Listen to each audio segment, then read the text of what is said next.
Welcome back to another episode of The Missing Tapes. This is episode 2. I'm Tyler Owen.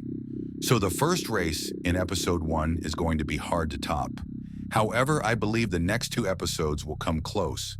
This episode's race I'm going to tell you about is the 2008 New England 100 from the New Hampshire Motor Speedway in Loudon, New Hampshire.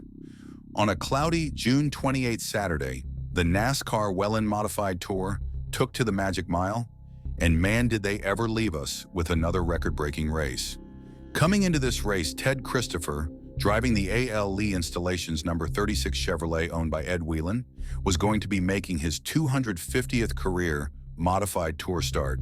In addition, Chuck Hosfeld, driving the V4 Mystic Missile Dodge owned by Bob Garbarino, would be making his 100th career Modified Tour start. It was only fitting that these two would lead the 38-car field to the green flag. Rain would cancel much of the practice and all of qualifying during the weekend, resulting in added pressure on the crews to have developed a good handling setup for the race. Eventual 6-time champion Doug Coby and 2022 champion John McKennedy would have to watch this race from the grandstands due to not having enough points to make the cut because qualifying was rained out and the maximum allowed starters for this race was 38 cars, and they all had more points than them. With the little practice that was given on Saturday morning, Chuck Hosfeld had the fastest time at 129.366 miles per hour. Eric Beers in the number 46, Reynolds auto-wrecking Chevrolet was second fastest with a speed of 129.235 miles per hour, and Ted Christopher was third fastest with a speed of 128.972 miles per hour. So the green flag flew and TC Ted Christopher took the lead from Hosfeld and would lead the next 23 laps. 2 cautions would occur within the first 23 laps, one on lap 6 and another on lap 13. However, Todd Szagedy, whom won in the September race at New Hampshire in the prior year, took the lead from Teddy on lap 24.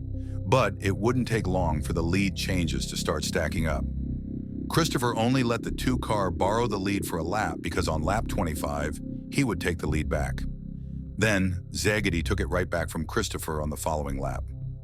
This would continue yet again as Christopher pulled out and took the lead back on lap 27. He would lead for the next 3 laps. This would be considered a comfortable lead, haha. The front runners would swap the lead 2 to 3 times a lap on every lap early in the contest. So these changes I mentioned above are only the official recorded lead changes, as a recorded lead changes can only be recorded if a different name leads the lap.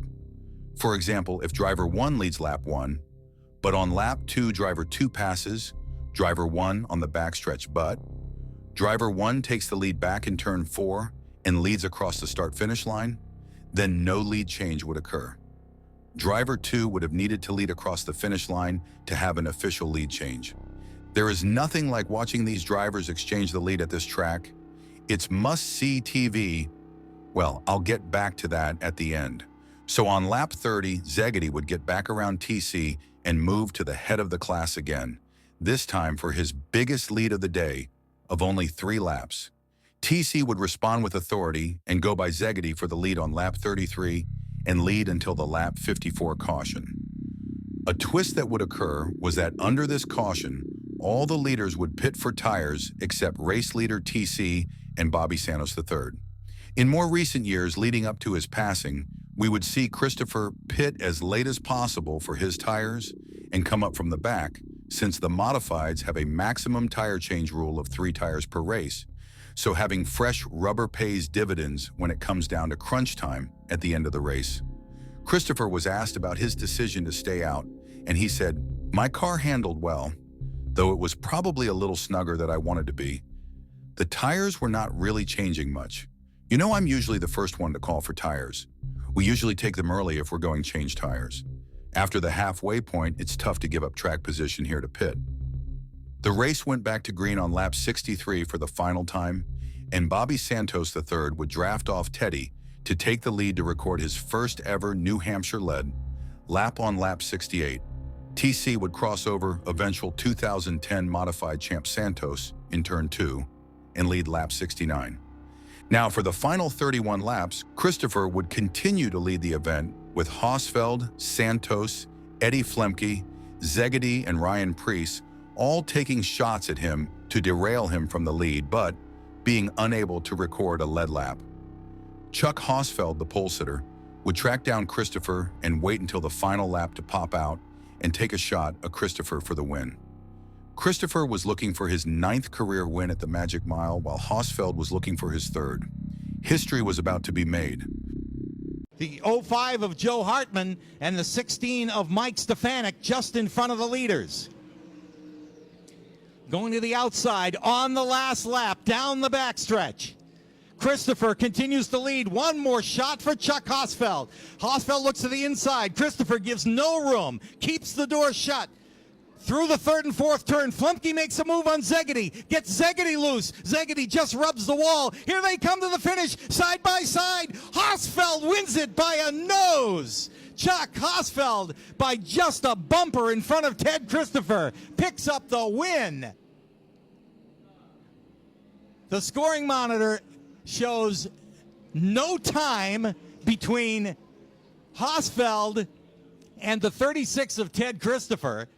Practically a dead heat, but the view from up here showed Hosfeld by a bumper over Ted Christopher. Ed Flemke finishes 3rd. It took NASCAR officials nearly an hour to officially declare Chuck Hosfeld the winner, as the scoring monitor didn't declare a difference between 1st and 2nd place. Some photos available all show Hosfeld as just ahead of Christopher. However, those photos are taken as the cars are 1/3 of the way past the finish line. This became NASCAR's closest finish in history. However, it was never mentioned on the ensuing nationwide and Cup Series race broadcast that weekend. No clue why NASCAR wouldn't want to promote this. Maybe because they know the Modifieds are always the show that weekend and make the other races seem as exciting as watching taxi cabs move in New York City.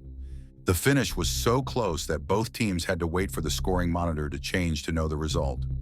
Hosfeld stated, "I don't remember half of the last lap, and the half I do remember was too scary to talk about. I'm pumped. I'm just so freaking happy. Either way it would have turned out, I would have been happy with the race. We really had a great race. Of course, I'm happy I'm on the other side of that point, 001. Now remember how I mentioned this was must-see TV earlier? Well, according to an article I read at the time, Speed Channel were originally supposed to air this race. However, TNT apparently wanted the rights to broadcast, but during the following week after New Hampshire, the negotiations between the networks failed, and the race was scratched from television. I cannot find the article online anymore, but I believe it was originally in the Hartford Courant newspaper. What a shame. However, the finish was uploaded this spring by NASCAR Regional after Kyle Larson and Chris Buescher made history in the Cup Series at the Kansas Speedway when they finished .001 seconds from each other, and NASCAR finally gave the modified race their due. Unfortunately, no other race video is available, even though you can tell the whole race was recorded after watching the final lap clip and noticing how there are multiple cameras being used.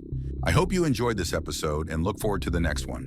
This was another instant classic for the Modifieds. Please comment if any info I stated isn't completely true and correct me. If anyone knows of the full race replay, please comment. Comment regarding other modified races you'd like me to cover. Thank you, and share these videos with your friends. So long from the Speedway.